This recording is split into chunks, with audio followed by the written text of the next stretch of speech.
Hello friends, आज हम लोग क्वाड्रिलेटरल्स या फिर चतुर्भुज के बारे में पढ़ेंगे। फ्रेंड्स, ये जो टॉपिक है आपका क्वाड्रिलेटरल्स, इस बहुत ही इम्पॉर्टेंट टॉपिक है। ये वेदर आपका ज्योमेट्री हो या फिर आपका मेंसुरेशन, दोनों में ही ये पूछा जा सकता है। देखिए, समांतर चतुर्भुज का जो क्वेश्चन होता है वो आपका ज्योमेट्री में भी आता है एंगल्स पे बेस पे, और एरिया निकालने के लिए जब आता है तो वो आपका मेंसुरेशन में आ जाता है। ठीक है, तो इस पे जो क्वेश्चंस बनते हैं वो दोनों ही टॉपिक्स के लिए बहुत ही इंपॉर्टेंट है, तो प्लीज़ इसको बहुत ही अच्छे से देखिएगा।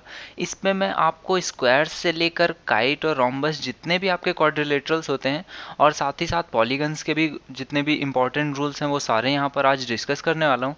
तो अगर आपको स्टार्टिंग में किसी कॉन्सेप्ट में ऐसा लगता है कि आपको वो आ रहा है तो आप उतना पार्ट को स्किप कर दीजिए एंड देन आगे के वीडियो को प्लीज़ एंड तक देखिए। ठीक है, क्योंकि बहुत सारे कॉन्सेप्ट्स हैं, आप किसी भी एक बुक को अगर सर्च करेंगे तो उसमें ये सारे कॉन्सेप्ट्स आपको नहीं मिलेंगे। ठीक है गाइज, तो अगर अभी तक आपने चैनल को सब्सक्राइब नहीं किया है देन प्लीज़ पहले चैनल को सब्सक्राइब कर लीजिए और अपनी क्वेरीज के लिए इस फेसबुक ग्रुप को आप ज्वाइन कर सकते हैं।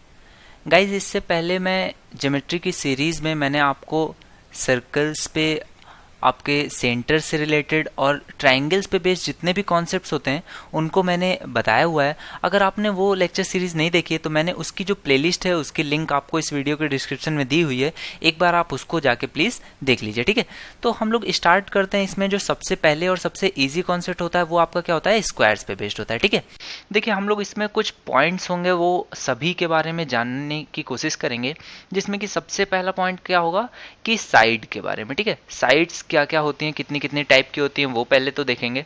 तो स्क्वायर्स में हमें पता है कि जो भी साइड है, अगर मैं इसको नाम दे दूं ए बी सी और डी, ठीक है, तो ए बी सी डी इसमें जो होती हैं वो सारी साइड्स की लेंथ कैसी होती है, सेम होती है। अगर ये ए है देन चारों भुजाएं ए होंगी। ठीक है, तो चारों भुजाएं कैसी होती हैं, एक ही सेम इक्वल साइड्स होती हैं, ए। ठीक है, तो इसका पेरीमीटर कितना हो जाता है, इसका पेरीमीटर मैं बोलूँ ये कितना हो जाएगा आपका, सरकमफेरेंस या पेरीमीटर, ये आपका हो जाएगा 4a। ठीक है, आपने चारों भुजाओं को ऐड कर दिया तो वही इसका पेरीमीटर हो जाएगा, ये कितना हो जाएगा 4a। ठीक है, अब इसके बाद जो इसमें इंपॉर्टेंट पॉइंट आता है, आपको एंगल्स पता होने चाहिए। ये बातें जो मैं बोल रहा हूँ ये मैं सभी से रिलेटेड जितने भी क्वाड्रिलेटरल्स हम लोग पढ़ेंगे उन सभी में इन चीज़ों को ध्यान से एक बार चेक करेंगे। ठीक है, तो एंगल्स पे बात करूँ तो एंगल्स इसमें जो चारों होते हैं वो कैसे एंगल्स होते हैं, सारे ही एंगल्स कैसे होते हैं, 90 डिग्रीज पे होते हैं। ठीक है, तो चारों जो एंगल्स हैं वो भी कितने के हैं, 90 डिग्री हैं। आपस में कैसे हैं, दो लाइनें जो हैं वो कैसी हैं, साइड्स परपेंडिकुलर हैं एक दूसरे के लिए। ठीक है, उसके बाद हम लोग बात करेंगे डायगोनल्स पे। ठीक है,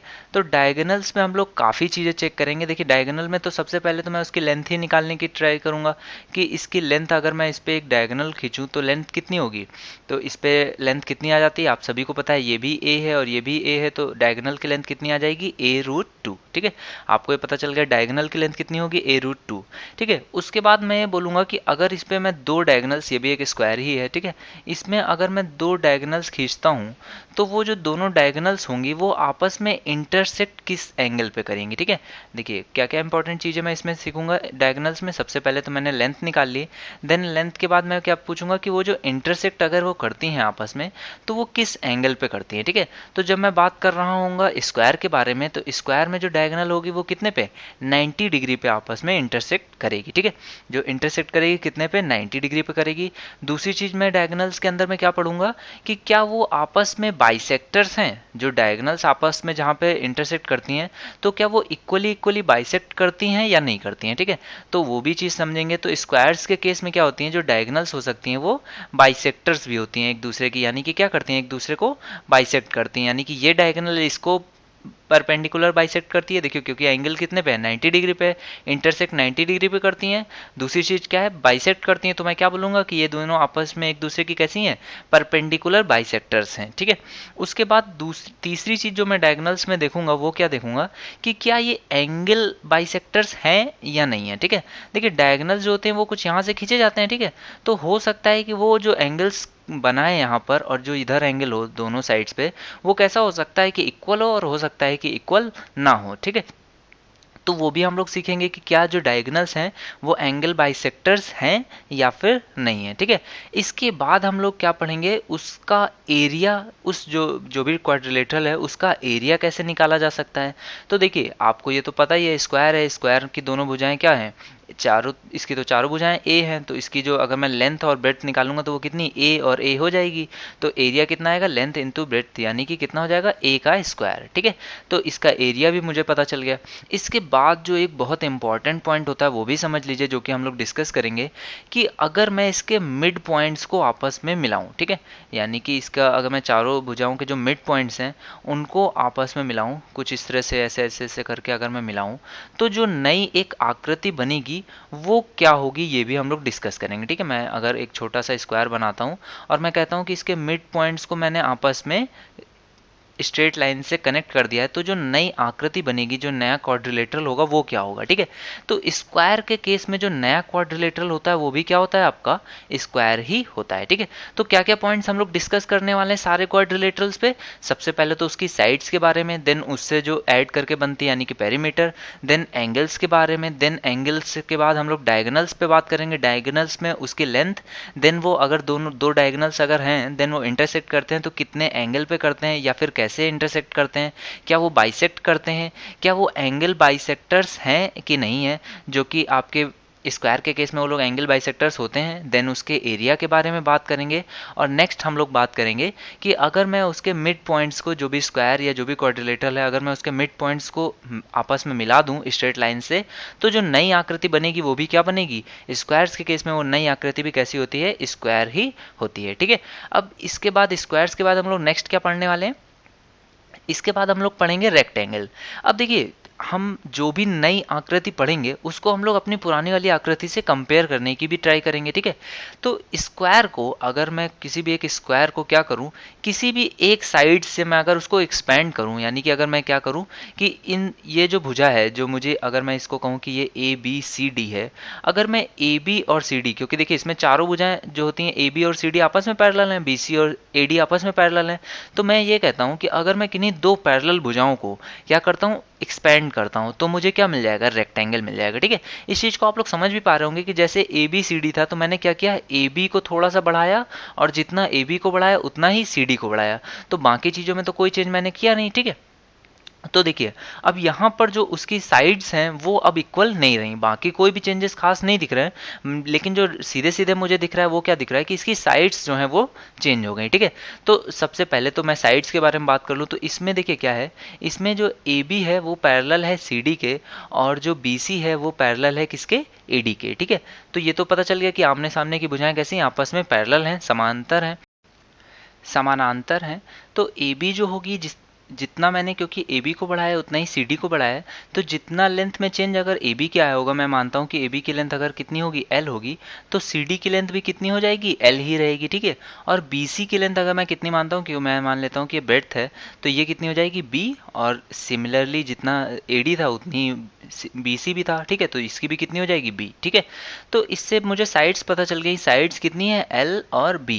ठीक है, उस केस में सारी भुजाएं ए थी, इस केस में एल बी और एल बी, इस तरह से इसकी भुजाएं हैं। ठीक है, इसके बाद एंगल्स की बात आती है, मैंने कहा था एंगल्स पे बात करते हैं। तो एंगल्स में देखिए, पहले भी सारे एंगल्स कितने पे थे, 90 पे थे, मैंने सिर्फ भुजाओं को एक्सपेंड किया है, भुजाओं को थोड़ा थोड़ा सा क्या किया, स्ट्रेच कर दिया है, एंगल्स के साथ तो कोई छेड़छाड़ करी नहीं है, तो एंगल्स कितने रहेंगे, उतने पे ही रहेंगे। एंगल्स सारे अभी भी कितने हैं, आपस में परपेंडिकुलर हैं, आपस में कैसे हैं, 90 डिग्री पर हैं। ठीक है, तो ये बात हो गई एंगल्स की। अब बात आती है डायगोनल की। ठीक है, तो देखिए डायगोनल क्या होगी, इससे पहले आप पेरीमीटर एक बार और निकाल लीजिए। तो पेरीमीटर की जो लेंथ होती है, मैं इसको पी से डिनोट कर दे रहा हूँ, वो कितनी हो जाएगी, देखिए एल प्लस बी और फिर से एल प्लस बी, तो ये कितना आ जाएगा, 2 टाइम्स एल प्लस बी, ये आपकी कितनी आ जाएगी, ये हो जाएगा आपका पेरीमीटर। ठीक है, आपने साइड्स चेक कर ली, साइड्स कितनी है, एल और बी है, तो वही दो बार ऐड हो जाएगा, तो कितना आ जाएगा आपका पेरीमीटर आ जाएगा एल प्लस बी। ठीक है, एंगल्स पे बात करिए, देन डायगोनल्स पे बात कर लेते हैं।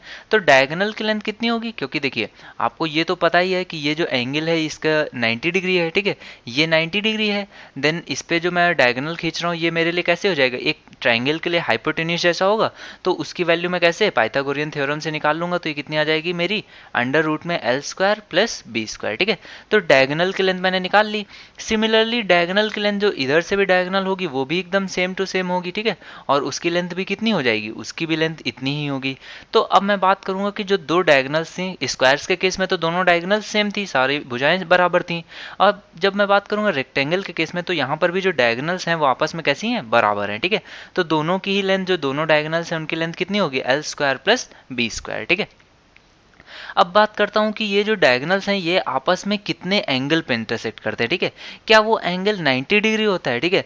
तो वो जो एंगल होता है वो 90 डिग्री नहीं होता है, ठीक है। वो एंगल कितना 90 डिग्री नहीं होता है। सबसे पहली चीज आप समझ लीजिए, जो स्क्वायर और आपके रेक्टेंगल में डिफरेंस होता है डायगोनल्स में, पहली चीज तो डायगोनल्स की लेंथ अलग होती है, दूसरी डायगोनल्स जो होती हैं वो कैसी होती हैं, परपेंडिकुलरली इंटरसेक्ट नहीं करती हैं, ठीक है। इंटरसेक्ट जब वो करती हैं तो वो 90 डिग्री पर नहीं होता है, ठीक है। और साथ ही साथ जो डायगोनल्स होती हैं वो आपकी एंगल बाइसेक्टर्स भी नहीं होती हैं, ठीक है। यानी कि ये जो एंगल्स होते हैं, ये अगर ऊपर वाला मैं थीटा 1 कहूँ तो नीचे वाला कैसा होगा, थीटा 2 होगा, ठीक है। जबकि स्क्वायर्स के केस में हम लोगों ने क्या पढ़ा था कि जो ये आपके डायगोनल्स होती हैं ये एंगल बाइसेक्टर्स भी होती हैं, ठीक है। तो देखिए ये माइन्यूट चीज़ें भी आपको पता होनी चाहिए, क्योंकि आपको ये नहीं पता एग्जाम में कुछ भी पूछा जा सकता है, ठीक है। तो जो भी उस पर छोटी से छोटी बातें हैं वो भी आप समझते चलिए। तो आपने डायगोनल्स के केस में क्या क्या सीखा, दोनों जो डायगोनल्स की लेंथ थी वो सेम थी। उसके बाद जो डायगोनल्स थी वो आपकी इंटरसेक्ट 90 डिग्री एंगल पे नहीं करती थी। दूसरी चीज़ आपने क्या जानी कि जो डायगोनल्स हैं वो इस केस में एंगल बाइसेक्टर्स भी नहीं है, ठीक है। अब इसके बाद क्या चीज़ बची कि क्या वो बाइसेक्ट करती हैं कि नहीं करती हैं, ये भी एक चीज़ जान लीजिए। तो आपकी जो रेक्टेंगल के केस में जो आपकी डायगोनल्स होती हैं वो बाइसेक्ट करती हैं, यानी कि जितनी लेंथ इसकी होगी उतनी ही लेंथ इसकी भी होगी। अब क्योंकि दोनों की टोटल लेंथ तो इक्वल थी, तो जब डिवाइड करती हैं तो वो यहाँ पर भी इक्वली इक्वली ही डिवाइड करती हैं, ठीक है। यानी कि अगर मैं इसको बोलूँ कि डायगोनल्स जो है वो ओ पॉइंट पे कट कर रही हैं, तो जैसा स्क्वायर्स के केस में कि ओ ए, ओ बी, ओ सी और ओ डी आपस में बराबर थे, सिमिलरली आपके जब आयत का केस या रेक्टेंगल का केस होगा तब भी आपकी ओ ए, ओ बी, ओ सी और ओ डी आपस में बराबर हो जाएंगे, ठीक है गाइज। तो इस पे हम लोगों ने डायगोनल सीख लिया। अब इसके बाद एरिया पे बात कर लेते हैं। तो एरिया कितना हो जाएगा, आप सभी को पता है इसका एरिया कितना होता है, लेंथ इंटू ब्रेथ में मैं मल्टीप्लाई करूंगा तो ये कितना आ जाएगा, एल इंटू बी, ठीक है। अब इसके बाद जो इस पे जो सबसे इंपॉर्टेंट पॉइंट आता है वो क्या होता है कि अगर मैं इसके मिड पॉइंट्स को मिलाऊं आपस में, ठीक है, अगर मैं इसके मिड पॉइंट्स को आपस में मिलाऊं देन मुझे क्या मिलेगा, ठीक है। क्या मुझे फिर से आयत मिल जाएगा, फिर से मुझे रेक्टेंगल मिलेगा, या फिर क्या मिलेगा, तो वो भी समझ लेते हैं। मैं अगर इसके मिड पॉइंट्स को इस तरह से मिला देता हूं तो इससे मुझे क्या मिलता है, जब भी मैं रेक्टेंगल के मिड पॉइंट्स को मिलाता हूं तो उससे मुझे जो नई आकृति बनती है वो हमेशा कैसी होती है, रोम्बस होती है, ठीक है। तो इससे भी ये भी चीज़ मुझे पता चल गई कि जब मैं एक रेक्टेंगल के मिड पॉइंट्स को, सारी साइड्स के मिड पॉइंट्स को आपस में मिलाता हूँ स्ट्रेट लाइन से, तो जो नई आकृति बनती है वो क्या होती है, वो रोम्बस होती है, ठीक है गाइज। तो अब इसके बाद हम लोग रोम्बस पे ही चलिए देख लेते हैं कैसे बनता है रोम्बस। अब देखिए मैंने सबसे पहले आपको क्या बताया था कि आप सबसे पहले हम लोगों ने स्क्वायर सीखा। स्क्वायर्स को जब मैंने जो साइड्स थी अगर मैंने उनको स्ट्रेच किया तो मुझे क्या मिल गया था, रेक्टेंगल, ठीक है। अब मैं क्या करता हूँ, स्क्वायर्स की साइड को स्ट्रेच बिल्कुल भी नहीं करूंगा, ठीक है।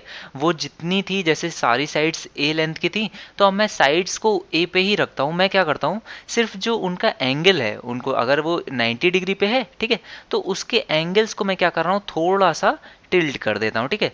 मैंने स्क्वायर को क्या कर दिया, स्क्वायर को मैंने थोड़ा सा टिल्ट कर दिया, स्क्वायर को कुछ इस तरीके से थोड़ा सा टेढ़ा कर दिया, ठीक है। तो अब जो ये नई आकृति बन जाती है ये आपकी क्या होती है, रोम्बस होती है, ठीक है। तो रोम्बस के बारे में भी जो भी कॉन्सेप्ट है वो सारे भी समझ लीजिए। देखिए रोम्बस क्या होता है, रोम्बस की जो साइड्स होती हैं वो चारों कैसी होती हैं, इक्वल होती हैं। चारों ही साइड्स की लेंथ क्या होती है, ए, आपकी चारों साइड्स की लेंथ कितनी हो जाती है, ए होती है, ठीक है। इसके बाद दूसरी जो चीज आती है वो होती है आपकी एंगल की।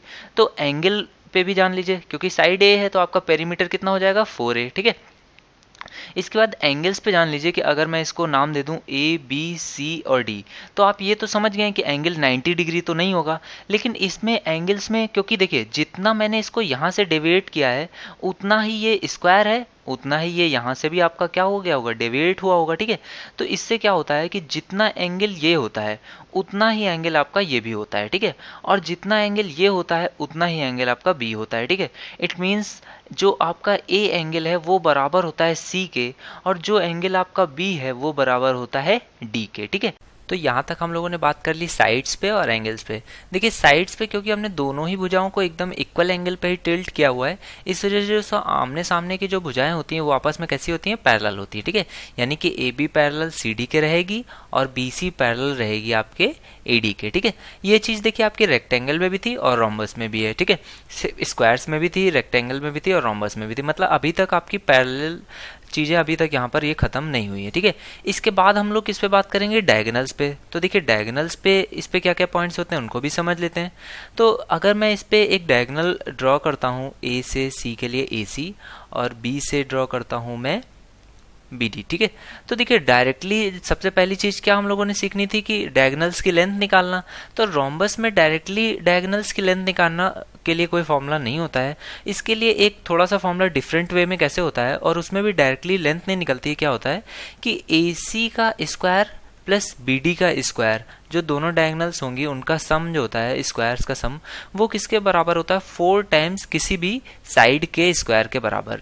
क्योंकि A B B C C D आपस में चारों कैसे इक्वल हैं, तो ये एक फॉर्मूला होता है जिसमें कि आपकी डायगोनल की लेंथ यूज होती है, ठीक है। तो इसमें सबसे पहली चीज हम लोगों ने क्या सीखी, क्योंकि देखिए अभी तक सारी डायगोनल्स कैसी थी, आपस में इक्वल थी, लेकिन यहाँ पर जो डायगोनल है ए सी और बी डी ये आपस में इक्वल नहीं है, ठीक है। तो सबसे पहली चीज इसमें हमें क्या पता चली कि आपस में डायगोनल्स जो है वो इक्वल नहीं है। उसके बाद क्या है कि हम लोग बात कर रहे थे कि कितने एंगल पर कट करती हैं, ठीक है। तो जो रोम्बस के केस में जो डायगोनल्स होती हैं वो आपस में कितने एंगल पे, 90 डिग्री पर कट करती हैं, ठीक है। ये चारों एंगल्स आपस में कैसे होते हैं, 90 डिग्री पे कट करते हैं, ठीक है। तो हमें ये पता चला कि बाई इंटरसेक्ट कितने एंगल पे करती है, 90 डिग्री पर इंटरसेक्ट करती हैं, ठीक है। तो ये तो ठीक है। अब इसके बाद पता करना था कि क्या वो आपस में बाइसेक्ट करती हैं, ठीक है। तो ये आपस में बाइसेक्ट करती हैं, ठीक है। तो क्योंकि AC जो है वो BD के पैरेलल BD के इक्वल नहीं है, इस वजह से जो चारों हैं वो आपस में इक्वल नहीं होते हैं। अदरवाइज ये आपस में कैसी इंटरसेक्ट करती हैं, ठीक है, और बाइसेक्ट भी करती हैं, ठीक है। तो ये जो डायगोनल्स हैं वो आपस में परपेंडिकुलरली बाइसेक्ट करती हैं। ये भी एक क्वेश्चन पूछा जाता है कि किस किस, आपको 4 ऑप्शन दिए होंगे और पूछा क्या होगा कि किस में ये परपेंडिकुलरली बाइसेक्ट करती हैं। तो अगर उसमें ऑप्शन अगर आपको रेक्टेंगल होता है तो कई लोग उसको टिक कर देते हैं, जबकि रेक्टेंगल में परपेंडिकुलरली बाइसेक्ट नहीं करती हैं, वो सिर्फ बाइसेक्ट करती हैं, ठीक है। जबकि रोम्बस के केस में आपकी जो डायगोनल्स होती हैं वो कैसे परपेंडिकुलरली बाइसेक्ट करती हैं। तो ये भी चीज़ें आपको देखिए, छोटी छोटी चीज़ें इसमें आपको सारी पता होनी चाहिए, ठीक है। तो बाइसेक्ट करती हैं, तो इट मीन्स अगर मैं कहूं कि ये जो पॉइंट है जहां पर वो इंटरसेक्ट कर रही है वो O है, तो इससे मुझे क्या पता चल जाएगा, जो OA होगा वो बराबर होगा OC के, और जो OB होगा वो बराबर होगा OD के, ठीक है। लेकिन ये आपस में बराबर नहीं होंगे, क्योंकि जो फुल लेंथ है डायगोनल की वो ही आपस में इक्वल नहीं है, ठीक है।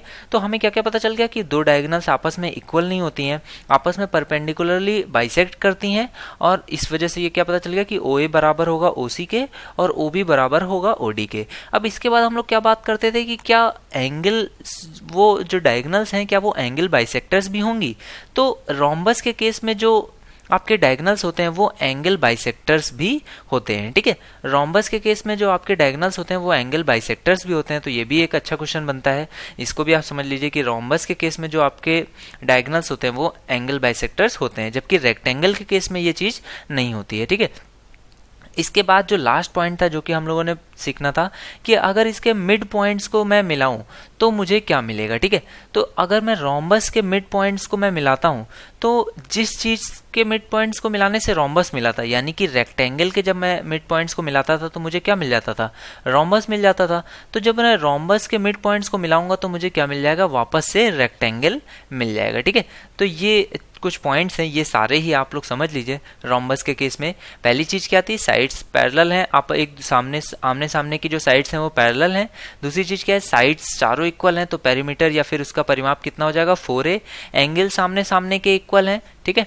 इसके बाद क्या था, डायगोनल्स के लिए सबसे एक जो इंपॉर्टेंट फॉर्मूला था, अगर डायगोनल्स की लेंथ कभी पूछी जाए तो वो हमने क्या जान ली कि AC का स्क्वायर प्लस BD का स्क्वायर बराबर कितना हो जाएगा, 4 टाइम्स AB के स्क्वायर के। उसके बाद क्या था कि जो आपका एरिया है, जो आपके डायगोनल्स हैं वो परपेंडिकुलरली बाइसेक्ट करते हैं, और जो एंगल बाइसेक्टर्स, ये जो डायगोनल्स हैं वो एंगल बाइसेक्टर्स भी हैं, ठीक है। इसके बाद जो लास्ट पॉइंट था वो क्या था, आपका एरिया निकालने के लिए, ठीक है। तो देखिए इसका एरिया निकालने के लिए जो फॉर्मूला होता है वो भी समझ लीजिए।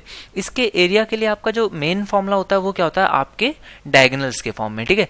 वो क्या होता है, हाफ टाइम्स, अगर मैं कहूं कि पहला डायगोनल D1 है और दूसरा डायगोनल D2 है, तो जो एरिया होता है वो कितना होता है, हाफ D1 इंटू D2।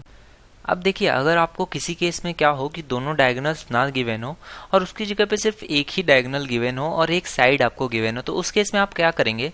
क्योंकि देखिए, मैंने आपको बताया कि जो डायगोनल्स हैं वो आपस में कैसे 90 डिग्री पे कट करते हैं, ठीक है। तो 90 डिग्री पे जब कट करते हैं तो हर ये एंगल आपका कितना हो गया? 90 हो गया। अगर आपको एक डायगोनल और एक साइड गिवन है, तो क्योंकि चारों साइड्स इक्वल हैं तो मेरी साइड वो क्या हो जाएगी? ए, यहाँ पर मैं लिख लूंगा। और मान लीजिए मुझे ये जो बिगर डायगोनल है वो गिवन है, ठीक है। तो क्योंकि मुझे पता है कि जो डायगोनल से आपस में बाइसेक्ट करते हैं तो जितनी लेंथ टोटल गिवन होगी उसकी हाफ ये वैल्यू होगी, ठीक है। मैं मानता हूं कि अगर आपको जो डायगोनल की लेंथ गिवन है वो टोटल कितनी गिवन है? 24 सेंटीमीटर, ठीक है। तो टोटल 24 गिवन है, तो ये आधी कितनी हो जाएगी? 12 हो जाएगी, ठीक है। और मैं ये मान लेता हूं कि जो साइड गिवन है वो कितनी है? 13 सेंटीमीटर गिवन है, ठीक है। तो ये कितनी हो जाएगी? 13। तो एक की लेंथ आपको 12 गिवन है, एक साइड कितनी है? 13। तो ये लेंथ आपकी कितनी आ जाएगी? देखिए यहाँ पर आपका ट्रिपलेट लग जाएगा। ये 90 डिग्री है तो सामने वाला हाइपोटेन्यूज होगा। तो 12 और 13 से ट्रिपलेट आपका कौन सा बनता है? 5, 12 और 13 का, ठीक है। तो 5, 12, 13 का आप ट्रिपलेट लगा दीजिए तो ये कितना हो जाएगा? ये 12 है, ये 13 है, तो ये कितना आ जाएगा? 5। तो इस वाले डायगोनल की पूरी लेंथ कितनी आ जाएगी? 5। तो ये टोटल कितनी हो जाएगी? 10, ठीक है। तो एक आपका D1 अगर 24 गिवन था तो D2 कितना आ गया आपका? 10, ठीक है। अब फिर से आप एरिया का फॉर्मूला लगा करके वैल्यू निकाल सकते हैं। कितनी आ जाएगी? हाफ D1 इंटू D2, यानी कि कितनी आ जाएगी? आप 2 से काट दीजिए, 12, ये कितना आ जाएगा? 120। आपका एरिया कितना आ जाएगा? 120 आ जाएगा, ठीक है। तो इस तरह से भी कभी आपको दोनों अगर डायरेक्टली ना गिवन हो तो आप इस फॉर्मूले का यूज करके, इस तरीके का यूज करके भी आप इसको सॉल्व कर सकते हैं, ठीक है गाइज। अब इसके बाद हम लोग क्या पढ़ेंगे? रोम्बस पढ़ लिया हम लोगों ने, रेक्टेंगल पढ़ लिया, स्क्वायर। अब इसके बाद हम लोग पढ़ेंगे पैरेललोग्राम, ठीक है गाइज। तो इसमें सबसे पहले हम लोग ये सीखेंगे कि पैरेललोग्राम बनता कैसे है, ठीक है। तो हम लोगों ने अभी रेक्टेंगल को पढ़ा, स्क्वायर्स को पढ़ा और रोम्बस को पढ़ा, ठीक है। तो देखिए, ये जो आपका पैरेललोग्राम होता है ये आपके रोम्बस से भी बनाया जा सकता है और आपके रेक्टेंगल से भी। देखिए, मैं क्या करूं, अगर मैं रेक्टेंगल को जिस तरह से मैंने स्क्वायर को थोड़े से एंगल पे टिल्ट किया था तो मुझे क्या मिल गया था? रोम्बस मिल गया था। सिमिलरली अगर मैं रेक्टेंगल को थोड़े से एंगल पे अगर मैं क्या करूं, टिल्ट कर दूं इक्वली, ठीक है, तो मुझे क्या मिलेगा? पैरेललोग्राम मिल जाएगा। या फिर मैं क्या कर सकता हूं, अगर मैं रोम्बस को थोड़ा सा स्ट्रेच करूं, जिस तरह से मैंने स्क्वायर को स्ट्रेच करके रेक्टेंगल बनाया था, सिमिलरली अगर मैं रोम्बस को थोड़ा सा स्ट्रेच करूं, दोनों एक ही पैरेलल साइड्स जो हैं उनको स्ट्रेच करूं, तो मुझे क्या मिल जाएगा? तब भी मुझे पैरेललोग्राम मिल जाएगा, ठीक है। तो पैरेललोग्राम के बारे में कितनी प्रॉपर्टीज होती हैं उन सभी के बारे में चलिए हम लोग सीखते हैं। तो देखिए, सबसे पहली जो इसमें प्रॉपर्टी होती है वो क्या कहती है कि जो इसकी साइड्स होती हैं वो आपस में कैसी होती हैं? पैरेलल होती हैं, ठीक है। तो ए बी जो है वो सी डी के पैरेलल हो जाएगी और जो बी सी होगी वो किसके पैरेलल हो जाएगी? आपकी BC पैरेलल हो जाएगी आपके AD के, ठीक है। तो ये साइड सामने सामने की भुजाएं जो होती हैं वो कैसी होती हैं? आपस में इक्वल होती हैं, आपस में पैरेलल होती हैं, आपस में इक्वल भी होती हैं, ठीक है। तो AB और CD पैरेलल भी हैं और AB और CD आपस में कैसी हैं? इक्वल भी हैं। सिमिलरली BC और AD पैरेलल हैं और BC और AD भी इक्वल हैं, ठीक है। तो ये तो बात आपकी साइड्स की हो गई। अब इसके बाद अगर बात एंगल की पूछी जाती है तो एंगल के केस में क्या होता है? देखिए, क्योंकि मैंने यहाँ पर आपको बताया था कि रोम्बस में क्या होता है, आमने सामने के एंगल्स का सम, आमने सामने के जो एंगल्स होते हैं वो कैसे होते हैं?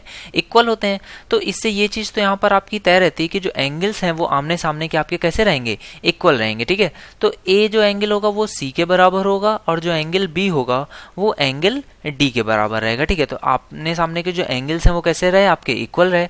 इसमें साथ ही साथ क्योंकि ये पैरेललोग्राम है तो इसमें एक और चीज जो आपकी जुड़ जाती है एंगल्स के केस में वो क्या होती है कि जो एडजेसेंट एंगल्स का सम होता है, यानी कि अगर मैं बात करूं ए और डी एंगल का सम, या फिर मैं किसी भी दो एंगल एडजेसेंट एंगल का लूं ए और बी, तो इनका जो सम होता है वो कैसा होता है? 180 के बराबर होता है, ठीक है।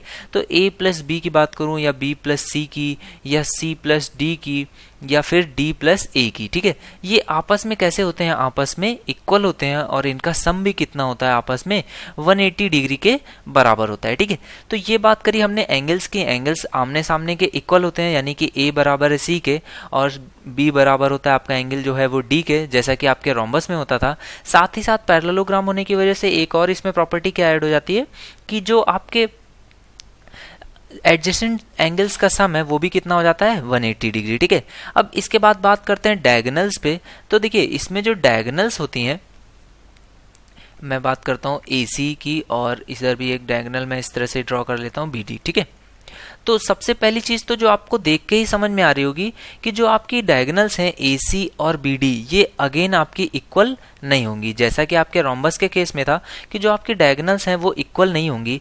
दूसरी चीज, अगर मुझसे कोई पूछे कि एंगल, तो ये मुझे देख के लग रहा है कि ये जो एंगल होगा ये 90 डिग्री भी नहीं होगा, यानी कि जो इंटरसेक्ट करेंगे वो 90 डिग्री पे भी इंटरसेक्ट नहीं कर रही होंगी, ठीक है।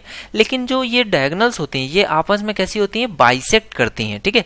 तो क्योंकि दोनों इक्वल नहीं है, इस वजह से जो आपका, अगर मैं कहूं कि ये पॉइंट O है तो OA, OB, OC, OD आपस में इक्वल नहीं होते हैं चारों, लेकिन क्योंकि ये बाइसेक्ट करती हैं एक दूसरे को, इस वजह से OA जो है वो बराबर हो जाएगा OC के, और जो OB होगा वो बराबर हो जाएगा OD के, ठीक है। यानी कि जो आपके डायगोनल्स हैं वो बाइसेक्ट करते हैं लेकिन परपेंडिकुलर नहीं होते हैं, बाइसेक्ट करते हैं। और इसके बाद जो लास्ट पॉइंट होता था आपका डायगोनल्स के केस में, वो क्या होता था कि क्या ये एंगल बाइसेक्टर्स हैं, तो देखिए ये एंगल बाइसेक्टर्स भी नहीं होते हैं, ठीक है। यानी कि अगर ये θ1 होगा तो ये क्या हो जाएगा, θ2, ठीक है। तो जो डायगोनल्स होते हैं वो आपस में कैसे, एंगल बाइसेक्टर्स भी नहीं होते हैं। तो ये कुछ आपने प्रॉपर्टीज देखी किस पे, साइड्स पे, एंगल्स पे और डायगोनल्स पे, ठीक है। अब इसके बाद इसमें पॉइंट आता है कि अगर मैं इसके मिड पॉइंट्स को मैं मिलाऊं तो मुझे क्या मिलेगा। तो देखिए पैरेललोग्राम के जब मैं मिड पॉइंट्स को मिलाता हूं तो मिड पॉइंट्स को सम अप करने पे, मिड पॉइंट्स को स्ट्रेट लाइन से मिलाने पर भी मुझे क्या मिलता है, मिड पॉइंट्स को मिलाने पर भी मुझे पैरेललोग्राम ही मिल जाता है, ठीक है। तो मिड पॉइंट्स को मिलाकर भी मुझे पैरेललोग्राम ही मिलता है। अब इसके बाद बात करते हैं इसके एरिया की। तो देखिए इसका जो एरिया होता है, इसके लिए आप इसको एक चीज ये समझ लीजिए कि जो पैरेललोग्राम के जो डायगोनल्स होते हैं वो उसको कैसा, इक्वली दो टुकड़ों में कट करते हैं, ठीक है। यानी कि अगर मैं बात करूं कि अगर मैं किसी भी तरीके से इस एक ट्रायंगल का एरिया निकाल लूं तो फिर मुझे क्या करना पड़ेगा, जस्ट उसका मैं डबल करके भी मैं पूरे पैरेललोग्राम का एरिया निकाल सकता हूं, ठीक है। तो इसमें जो एक ये इंपॉर्टेंट पॉइंट है कि अगर आपको किसी तरीके से तीन साइड्स पता चल जाए, यानी कि AB, AD और ये जो आपका डायगोनल है BD, अगर इस तीनों की लेंथ पता चल जाए देन मैं इस ट्रायंगल का एरिया निकाल सकता हूं और उसका डबल करके भी मैं आपके पूरे पैरेललोग्राम का एरिया निकाल सकता हूं, ठीक है। तो सबसे पहला फॉर्मूला आपका यही बन जाएगा। देखिए ट्रायंगल के केस में मैंने आपको ज्योमेट्री में जब लेक्चर्स दिए थे तो उसमें मैंने आपको सिखाया था कि बेसिक ट्रायंगल का एरिया कैसे कैसे निकाला जा सकता है। तो उसमें मैंने आपको ये भी चीज बताई थी कि अगर दो साइड्स गिवन हो और उनके बीच का एंगल गिवन हो, ठीक है, तो उससे भी मैं क्या कर सकता हूँ, इसका एरिया निकाल सकता हूँ। तो वो कितना आ जाएगा, half times AB multiplied with AD, और इसके बीच का एंगल अगर मैं मानता हूं कि थीटा है तो ये कितना हो जाएगा, half AB AD into sine theta, ठीक है। तो इससे मुझे इतना एरिया निकल आएगा और इसका ही जस्ट मैं अगर डबल कर दूंगा तो ये मुझे कितना दे देगा, ये मुझे पूरे पैरेललोग्राम का एरिया मिल जाएगा, ठीक है। सिमिलरली अगर आपको BC और CD गिवन हो तो वो कितना हो जाएगा, BC multiplied with CD multiplied with उन दोनों के बीच का एंगल अगर मैं मानता हूं कि ये θ2 है, ठीक है, तो ये कितना हो जाएगा, साइन θ2, ठीक है। हाफ एंड फिर डबल करके वो दोनों आपस में कट जाएंगे। तो ये एक बेसिक तरीका होता है एरिया निकालने का। एक और तरीका क्या होता है इसका एरिया निकालने का, हम लोग क्या कर सकते हैं, अगर किसी भी तरह से हम लोग इसकी जो परपेंडिकुलर जो हाइट है अगर मैं उसको निकाल सकूं, अगर मैं इसकी जो परपेंडिकुलर हाइट है जिसको मैं h मान लूं, अगर मैं इसका निकाल सकूं तो इसका डायरेक्टली एरिया कितना हो जाएगा। उस केस में इसका एरिया कितना होता है, कोई जो इसका बेस है AB इंटू H, ठीक है। ये कैसे आया, देखिए इसको इस तरह समझ लीजिए कि मैं, क्योंकि यहाँ पर मैंने बताया कि डायगोनल क्या करती है, दो इक्वल भागों में इसको विभाजित कर देती है, ठीक है। तो यहाँ पर इसकी हाइट मुझे पता चल गई h, और ये बेस कितना है AB, तो इसका ट्रायंगल का एरिया कितना आ जाएगा, हाफ बेस इनटू हाइट, ठीक है। तो ये ट्रायंगल का एरिया है और उसका मैं डबल करूंगा तो मुझे पैरेललोग्राम का एरिया मिल जाएगा, ठीक है। तो उस तरीके से भी अगर आप किसी तरह से उसकी हाइट निकाल सकें या फिर अगर क्वेश्चन में डायरेक्टली उसकी हाइट गिवन हो तो उस तरीके से भी आप इसका एरिया निकाल सकते हैं, ठीक है। इसके बाद देखिए एक लॉ ऑफ पैरेललोग्राम होता है, वो क्या कहता है उसको भी समझ लीजिए।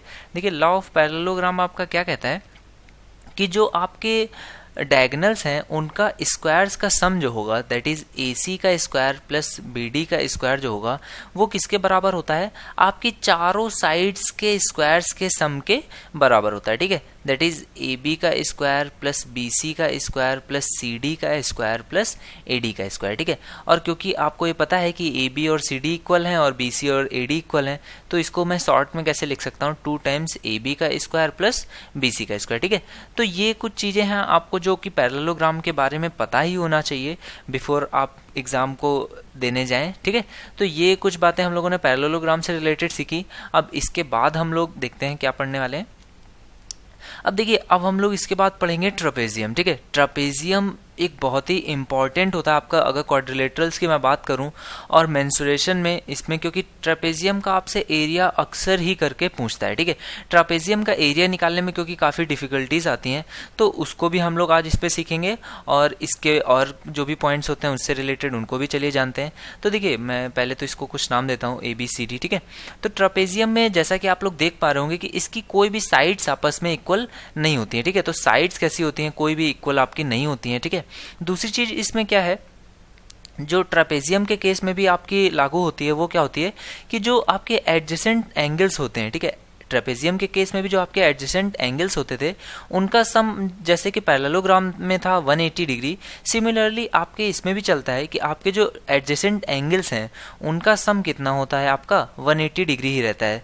तो ये मैं मानूं कि A और D और B और C में, ठीक है, तो इन दोनों का एंगल्स का सम कितना होगा, B प्लस C बराबर 180 डिग्री होगा। ठीक है, एडजेसेंट से मतलब मेरा क्या है कि जो दो पैरेलल लाइंस हैं उन पे जो इस साइड से एडजेसेंट है उनका ही। ठीक है, ऐसा नहीं मैं कहूंगा कि A और B का सम 180 होगा। ठीक है, एडजेसेंट से मेरा मतलब क्या है कि जो दो पैरेलल लाइंस है, ठीक है, देखिए इसमें AB और CD कैसे होते हैं, पैरेलल होते हैं। साइड्स में एक और चीज आप ये समझ लीजिए कि जो AB होता है वो CD के कैसा होता है, पैरेलल होता है। ठीक है, बाकी ना AD और CB, ये BC और AD आपके आपस में पैरेलल नहीं होते हैं। ठीक है, AB और CD आपस में पैरेलल होता है, और जो पैरेलल लाइंस को जो इंटरसेक्ट कर रही होती है लाइंस के, तो इनके एंगल्स का सम आपस में कैसा होता है, 180 डिग्री होता है। ठीक है, ये बात आपको समझ में भी आ रही होगी क्योंकि ये आपको पढ़ाया भी जाता है कि जब दो पैरेलल लाइंस हैं तो उनको अगर कोई एक लाइन कट करती है तो उसका एंगल्स का सम आपस में कितना होता है, 180 डिग्री होता है। ठीक है, तो ये उसी चीज से आया हुआ है आपका, क्योंकि ये दोनों लाइंस कैसी हैं, आपस में पैरेलल हैं, इस वजह से इन दोनों एंगल्स का सम कितना हो गया, 180 डिग्री।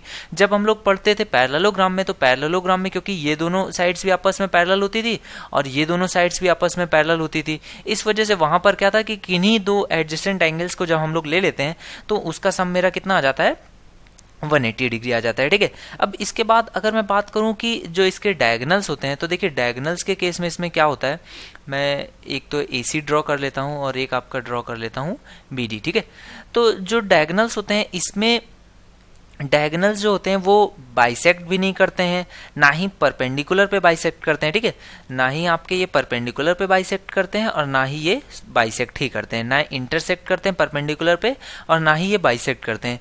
लेकिन इनमें एक बहुत अच्छी एक प्रॉपर्टी होती है, वो भी आप जान लीजिए कि जो ये आपके डायगोनल्स होते हैं ये किस रेशियो में बाइसेक्ट करते हैं। एक रेशियो होता है इसमें कि OA, और मैं बात करूं कि OA से OC, इसका जो रेशियो होता है वो बराबर किसके होता है, अगर मैं बात करूं OB और OD के, तो ये किसके बराबर होता है, जो आपकी पैरेलल लाइंस हैं तो उसमें जो बड़ा होगा वो बड़े वाली साइड के बराबर और अपॉन में जो छोटा होगा वो छोटी साइड के, यानी कि पैरेलल लाइंस के रेशियो के ही रेशियो में ये डायगोनल्स आपस में इंटरसेक्ट करते हैं। ठीक है, तो ये किस रेशियो में हो जाएगा, OA OC और OB और OD किस रेशियो में इंटरसेक्ट करते हैं, क्योंकि OA बड़ा है OC से, तो आपको साइड कौन सी बड़ी दिख रही है, AB, तो AB और CD इस रेशियो में ये आपस में इंटरसेक्ट करते हैं। ठीक है, अब इसके बाद डायगोनल्स में एक और जो इंपॉर्टेंट पॉइंट होता है वो क्या होता है, पहली चीज तो हम लोगों ने क्या सीखी कि डायगोनल्स जो होते हैं वो एक दूसरे को कट किस रेशियो में करते हैं, जिस रेशियो में उनकी लेंथ्स होती हैं जो कि कौन सी आपस में पैरेलल हैं।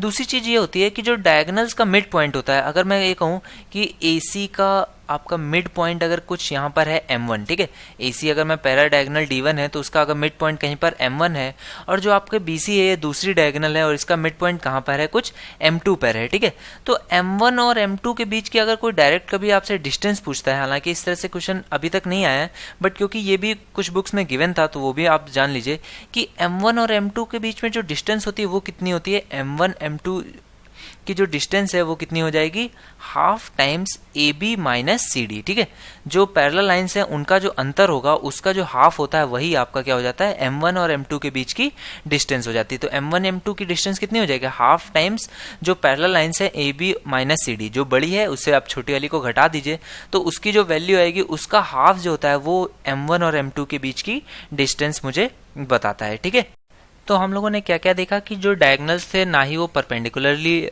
इंटरसेक्ट कर रहे थे, ना ही वो बाइसेक्ट कर रहे थे, ठीक है।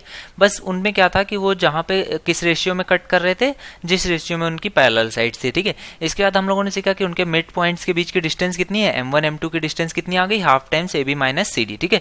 अब इसके बाद इसमें एक और चीज जो हम लोग देखते थे वो क्या थी कि क्या वो एंगल बाइसेक्टर्स हैं। तो इस केस में भी आपको साफ साफ दिख रहा होगा कि वो एंगल बाइसेक्टर्स भी नहीं होते हैं, ठीक है। तो एंगल बाइसेक्टर्स भी नहीं है, अगर ये θ1 है तो ये कितना हो जाएगा θ2, यानी कि आपस में इक्वली बाइसेक्ट भी नहीं कर रहा होगा, ठीक है। इसके बाद जो हम लोग चेक करते थे वो क्या था कि अगर मैं मिड पॉइंट्स को इसके मिलाऊं तो मुझे क्या मिलेगा, ठीक है।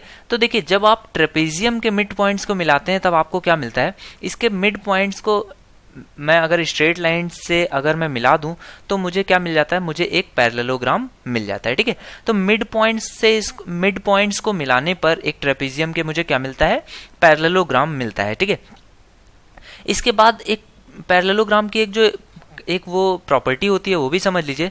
देखिए पैरेललोग्राम के केस में आपका जो AC का स्क्वायर है, यानी कि जो आपकी दोनों डायगोनल्स हैं उनका स्क्वायर्स का सम किसके बराबर होता है, AC का स्क्वायर प्लस BD का स्क्वायर। जब मैं बात कर रहा था पैरेललोग्राम की तब तो चारों भुजाओं के सम के बराबर था, लेकिन यहाँ पर AC का स्क्वायर और BD का स्क्वायर जो होता है वो किसके बराबर होता है, आपका जो आपकी दो भुजाएं जो कि इक्वल नहीं है, BC का स्क्वायर और AD का स्क्वायर, ठीक है। जो पैरेलल नहीं है, बाकी दोनों पैरेलल हैं, तो जो पैरेलल नहीं है उनके स्क्वायर्स के प्लस 2 टाइम्स AB और CD, उनके जो दो पैरेलल हैं उनके मल्टीपल के बराबर, ठीक है।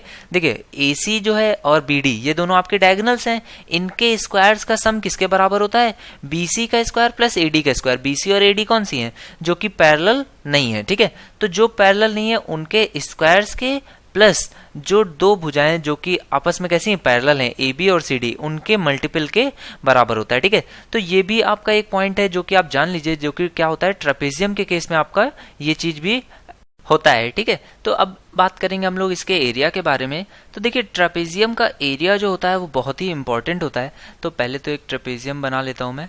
अब देखिए अगर अब से कभी भी इससे पूछा जाए कि ट्रेपेजियम का एरिया, तो देखिए दो तरीके से इसका एरिया पूछ सकता है। या तो आपको ABCD है, इसमें उसने अगर हाइट गिवन हो आपको डायरेक्टली कि इनके बीच की हाइट कितनी है, तो आपका एरिया बहुत ही आसानी से आप निकाल सकते हैं। तब इसके एरिया का फॉर्मूला क्या हो जाएगा, हाफ टाइम्स आपकी जो पैरेलल भुजाएं हैं AB और CD उनका सम, तो ये कितना हो जाएगा AB प्लस CD, और इसको आपको किससे मल्टीप्लाई करना है, उसके जो बीच में हाइट है उससे, ठीक है। तो डायरेक्टली ये आपका एरिया आ जाएगा, कितना हो जाएगा, half AB plus CD into H, ठीक है। अब कई बार क्या होता है जब पेपर में क्वेश्चन आता है तो उसमें कभी भी आपको ये हाइट गिवन नहीं होती है, ठीक है। उसमें आपको डायरेक्टली क्वेश्चन में चारों भुजाएं गिवन होती हैं और आपसे क्या पूछता है कि आपको बताना है इसका एरिया। तो उस केस में आपको क्या मेनली निकालना क्या होता है, क्योंकि देखिए चारों साइड्स आपको गिवन होंगी, तो आपको अगर किसी तरह से हाइट उसकी पता चल जाए तो आप उसको सॉल्व कर सकते हैं, ठीक है। तो उसको कैसे सॉल्व करते हैं, चलिए एक क्वेश्चन इस पे बेस देख लेते हैं। देखिए जैसे आपको एक साइड्स गिवन है, चारों साइड्स इसके गिवन है 28, 52 और बेसिक है 78, बेस इसका 78 है और ये कितना गिवन है आपको 30, ठीक है। अब ये आपका एक पैरेललोग्राम है, ठीक है। अब आपसे पूछा गया है कि इसका आपको एरिया बताना है, तो मैं अगर किसी तरह से इसकी हाइट निकाल लूं तो मैं इसको सॉल्व कर सकता हूं, ठीक है। तो मैं क्या मानता हूं, देखिए ये क्योंकि आपकी कुछ साइड है, मैं इसके पैरेलल जो ये साइड है इसके पैरेलल यहाँ से एक कुछ साइड खींच देता हूँ, ठीक है। मैंने इसके पैरेलल एक साइड कुछ यहाँ पर खींच दी है, तो क्योंकि ये 30 है तो ये भी कितनी हो जाएगी, 30 होगी, क्योंकि ये दोनों साइड्स कैसी हैं, आपस में पैरेलल हैं। तो उनके बीच में अगर मैं कोई दो पैरेलल साइड्स खींचूंगा तो उसकी भी साइड कितनी होगी, ये भी 30, तो ये भी 30 हो जाएगी, ठीक है। तो ये 52 है और क्योंकि ये दोनों पैरेलल है तो ये कितनी हो जाएगी, ये भी इतनी जो मैंने खींची है ये कितना होगा, ये भी आपका 52 हो जाएगा, ठीक है। तो ये आपका 52 हो गया, ये 52 है, तो ये कितना बचेगा, तो 78 में से आप 52 घटा दीजिए, तो 78 में जब आप 52 घटाएंगे तो कितना आ जाएगा 6, और ये कितना आ जाएगा 2, ठीक है। तो ये कितना आ गया 26, ठीक है। अब देखिए आपको ये पता चल गया ये 28 है, ये 26 है, ये 30 है, और मुझे इसकी हाइट निकालनी है। अगर मैं इसकी हाइट निकाल लूँ तो मैं इसको इजीली सॉल्व कर सकता हूँ। तो हाइट निकालने के लिए फॉर्मूला क्या होता है, आपको इसका एरिया निकालना पड़ेगा किससे, हीरोज फॉर्मूला से, ठीक है। देखिए या तो वो आपका यहाँ पर कुछ इस तरह से बन जाएगा कि आप इसको आइसोसेलेस ट्राइंगल या फिर कोई इस तरह से ट्राइंगल बन रहा हो, तब तो आप लोग डायरेक्टली उसके एरिया का फॉर्मूला निकाल सकते हैं, जो कि मैंने आपको ज्योमेट्री के लेक्चर्स में पढ़ाया हुआ है। अदरवाइज आपको क्या करना पड़ेगा, हीरोज फॉर्मूला लगाना पड़ेगा। तो हीरोज फॉर्मूला के लिए सबसे पहले मैं एस कैलकुलेट करूंगा, तो एस कितना आ जाएगा, देखिए एस कितना होता है, सेमी पेरीमीटर, इसकी वैल्यू कितनी होती है, हाफ टाइम्स ए प्लस बी प्लस सी, तो इसकी वैल्यू कितनी आ जाएगी, आप तीनों को ऐड कर लीजिए तो देखिए 30 और 20 50 और ये 60 हो जाएगा, 60 और 20 80, 84 आपका ये आ गया, ठीक है। तो हाफ ऑफ 84 करेंगे तो ये कितना आ जाएगा आपका 42, ठीक है। तो s की वैल्यू 42 आ गई। अब आपको फॉर्मूला पता है एरिया के लिए, फॉर्मूला क्या होता है, s multiplied with s minus A multiplied with s minus B multiplied with s minus C, ठीक है। तो s minus A, s minus B, s minus C होता है, ठीक है। तो अब आपको s पता है कितना है, 42 है। तो अब आप इसको सॉल्व कीजिए तो देखिए यहाँ पर ये कितना आता जाएगा, 42 मल्टीप्लाइड विथ 42 माइनस आप कितना 28 करेंगे तो ये कितना आ जाएगा 14, मल्टीप्लाइड विथ 42 माइनस 26 करेंगे तो 16, और फिर मल्टीप्लाई विद 42 माइनस 30 करेंगे तो कितना आ जाएगा 12, ठीक है। अब देखिए ये अंडर रूट में है तो ये आपने क्या निकाल लिया, उसका एरिया। अब देखिए एरिया का एक और फॉर्मूला जो आपने पढ़ा हुआ था वो कितना होता है, half into base into height, ठीक है। ये भी आपने पढ़ा हुआ है ट्राइंगल के लिए एरिया का फॉर्मूला। तो हाइट ही मुझे निकालना है और बेस कितना है 26 है, ठीक है। तो ये 26 आपको हो गया और यहाँ पर अब कुछ इसकी वैल्यू निकालनी है तो इसकी वैल्यू मैं निकालूंगा तो ये कितनी आ जाएगी, देखिए हाइट के लिए मैं निकालता हूँ तो हाइट कितनी आ जाएगी 2 टाइम्स अंडर रूट में 42 multiplied with 14 multiplied with 16 multiplied with 12, और इसको डिवाइड आपको किससे करना है 26 से, ठीक है। तो सबसे पहले तो इस 2 से इसको काट दीजिए, ये कितना आ जाएगा 13। अब देखिए ये कितना लिखा हुआ है 42 है तो इसको मैं क्या लिख सकता हूँ 7 और 6, ठीक है। और ये कितना लिखा हुआ है आपका, ये 14 है तो ये भी कितना लिख सकता हूँ 7 और 2, ठीक है। और 16 को मैं क्या लिख सकता हूँ, 16 तो 16 परफेक्ट स्क्वायर है, और 12 को मैं क्या लिख सकता हूँ 6 इंटू 2, ठीक है। तो देखिए 6 का एक पेयर मुझे बन गया, 7 का एक पेयर बन गया और 2 का भी एक पेयर बन गया, ठीक है। तो 7 इससे बाहर आ जाएगा, 2 बाहर आ जाएगा, 6 बाहर आ जाएगा और 16 अपने आप में स्क्वायर है तो ये कितना 4 बाहर आ जाएगा। तो ये वैल्यू टोटल कितनी आ जाएगी, कुछ इतनी वैल्यू आपकी h की आ गई, ठीक है। तो आपको h अभी भी यहाँ पर रखने की जरूरत नहीं है, आप सीधे आपने h की वैल्यू निकाल ली है तो h को क्या कीजिए डायरेक्टली इक्वेशन में इसमें पुट कर दीजिए। तो आपको फॉर्मूला पता है कि क्या होता है ट्रेपेजियम का, हाफ मल्टीप्लाइड विद जो पैरेलल साइड्स हैं उनका सम। तो पैरेलल साइड्स का सम कितना होगा 70 और 50 120, 120 और 10 130, ठीक है। तो 130 मल्टीप्लाइड विद जो आपकी हाइट आई ये कितनी आई 7 इंटू 2 इंटू 6 इंटू 4, और इसको डिवाइड आप किससे कर देंगे 13 से, ठीक है। तो 13 से 13 कट जाएगा, ये 2 से ये 2 कट जाएगा तो ये कितना 6 चौको 24 और 24 और 7 से मल्टीप्लाई कर लीजिए तो ये कितना आ जाएगा 7 चौक 28 और 7 दूनी 14 और 2 16, तो 168 और ये 0, ठीक है। तो कुछ इस तरह से हम लोग ट्रेपेजियम का एरिया निकाल लेते हैं। हम लोगों ने क्या किया, पहले तो जो एक साइड थी उसके पैरेलल एक साइड खींच दी जिससे कि हमें एक ट्रायंगल मिल गया। ट्रायंगल की हम लोगों ने हाइट निकाल ली। ट्रायंगल की हाइट कैसे निकाली, एरिया को इक्वल कर दिया एक दूसरे फॉर्मूले से एरिया निकाल कर, ठीक है, जिसमें कि हाइट का यूज हुआ था। तो उससे हाइट को हम लोगों ने निकाल लिया और फिर हम लोगों ने जो बेसिक ट्रेपेजियम का फॉर्मूला था उसमें यूज कर लिया, ठीक है। देखिए पहली बार में कोई भी आप नई चीज पढ़ेंगे तो उसको थोड़ा सा आपको डिफिकल्ट लग सकती है, हो सकता है आपको थोड़ा सा लेंदी लगे, बट ये इसका मानिए ये इससे शॉर्टेस्ट मेथड है। आप इस पे एक बार अगर आप करने लग जाएंगे तो आप इस पे बेस्ड, जैसे कि एक आपका जो क्वेश्चन इस पे होता है आइसोसेलेस ट्रेपेजियम का, वो इससे बहुत ही तेजी से आप इस पे बेस्ड सॉल्व कर लेंगे, ठीक है। अब इसके बाद हम लोग नेक्स्ट देखते हैं। अब नेक्स्ट हम लोग इस पे पढ़ने वाले हैं काइट। देखिए काइट जो होती है वो आपकी ट्रेपेजियम में बहुत ज्यादा अंतर नहीं होता है, उसको भी समझ लीजिए। देखिए आपका एक जो ट्रेपेजियम होता है उसमें क्या होता है, आपकी चारों साइड्स इक्वल होती है, ठीक है। अगर मैं इसको थोड़ा सा रोटेट करूं तो मैं इसको कुछ इस तरह से बना सकता हूं, ठीक है। तो ट्रेपेजियम जो होता है और आपकी जो काइट होती है उसमें अंतर क्या होता है, उसके जो लोअर पार्ट होता है उसको मैं अगर थोड़ा सा स्ट्रेच कर दूं तो वो कुछ इस तरह से आपका काइट के फॉर्म में आ जाएगा, ठीक है। तो काइट के फॉर्म में जब मैं स्ट्रेच करता हूं, क्योंकि मैंने आपको बताया कि दोनों साइड से इक्वली स्ट्रेच होती हैं, तो जो आपकी बीसी लेंथ होती है वो किसके बराबर हो जाती है सीडी के, लेकिन जो एबी की लेंथ होती है वो एडी के बराबर होती है, ठीक है। तो एबी बराबर होता है एडी के और बीसी बराबर होती है सीडी के, ठीक है। ये चारों आपस में इक्वल नहीं होती है, ठीक है। तो ये चीज पता होनी चाहिए कि आपको कि काइट और आपकी जो रोम्बस है उसमें थोड़ा सा अंतर क्या होता है। इसके बाद बात करेंगे एंगल्स की। तो देखिए एंगल्स के लिए आप कुछ इस तरह से समझ लीजिए, मैं इसमें पहले तो कुछ डायगोनल्स इसमें ड्रॉ कर देता हूं। देखिए क्योंकि मैंने बताया कि नीचे की साइड को थोड़ा सा एक्सटेंड किया गया है, इस वजह से मैं ये कहूंगा कि ये जो डायगोनल है ये थोड़ी सी कैसी है, लॉन्गर डायगोनल है, ठीक है। ये बड़ी वाली डायगोनल है और ये कैसी हो जाएगी उसके कंपेयर में छोटी डायगोनल, ठीक है। तो लॉन्गर डायगोनल के सामने के जो एंगल्स होते हैं, लॉन्गर डायगोनल के सामने के एंगल्स क्या है, आपका बी एंगल है और ये कौन सा है दूसरा डी एंगल है, ठीक है। ये आपस में कैसे होते हैं, इक्वल होते हैं। और अब आपको बात समझ में आ भी रही होगी क्योंकि मैंने क्या किया हुआ है, इस साइड को थोड़ा सा कैसे एक्सटेंड कर दिया है, जिसकी वजह से क्या हो रहा होगा, ये एंगल और ये एंगल आपस में इक्वल नहीं रह जाते हैं, जिस वजह से क्या होता है, ए जो होता है वो बराबर नहीं होता है सी के, ठीक है, जबकि बी जो होता है वो बराबर रहता है डी के, ठीक है।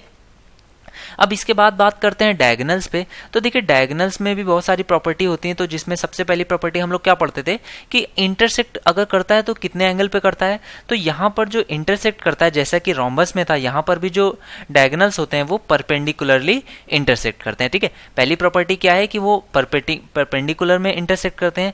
दूसरी चीज क्या है कि ये पूछा जाता है कि बाइसेक्ट करते हैं या नहीं करते हैं। तो देखिए इसमें क्या होता है, देखिए आप ये चीज समझ पा रहे हो क्योंकि ये नीचे की तरफ एक्सटेंड कर दिया, इस वजह से ये जो है और ये लेंथ है ये आपस में बराबर तो हो नहीं सकती है। अगर मैं इसको O मान लूं इंटरसेक्शन पॉइंट को, तो OA जो है वो बराबर नहीं हो सकता है OC के। क्यों?